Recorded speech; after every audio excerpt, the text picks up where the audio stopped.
Quand Wissal étale l'épaisse pâte marron sur la plaque au-dessus du feu, difficile d'imaginer qu'elle sera bientôt une boisson spéciale pour le mois de Ramadan. Le Helloumor est un breuvage qui n'existe qu'au Soudan et signifie « doux amer ». C'est une récompense rafraîchissante qui se mérite.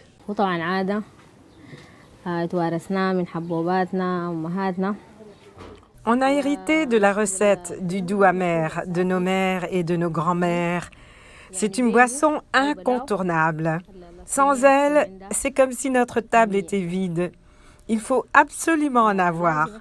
Celles qui ne peuvent pas la préparer l'achètent toute faite parce que sa préparation est compliquée. Préparer du doux amer demande du temps, les femmes se rassemblent pour en faire. Plusieurs semaines avant le Ramadan, il faut planter puis récolter du maïs, le faire sécher au soleil, puis le moudre avant de le mélanger à des épices comme du fenugrec, du cumin ou même de l'hibiscus, l'autre boisson très appréciée au Soudan. On appelle nos amis, nos voisines, nos sœurs. Le jour où l'une d'entre nous veut en faire, elle appelle ses amis et ses sœurs et toutes se rendent disponibles pour la journée entière afin d'aider. Elles se rassemblent comme nous aujourd'hui et chacune repart avec sa part.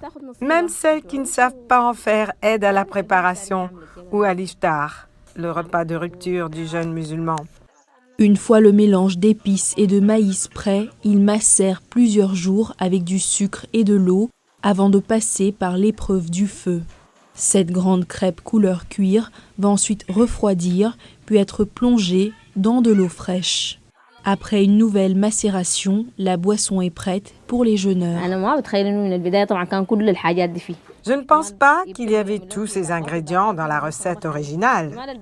Sûrement qu'au fil des ans, des choses ont été ajoutées par des générations qui se sont succédées.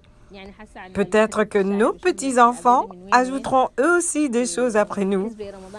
Mais ça restera toujours le doux amer, avec son goût bien à lui, son odeur bien à lui.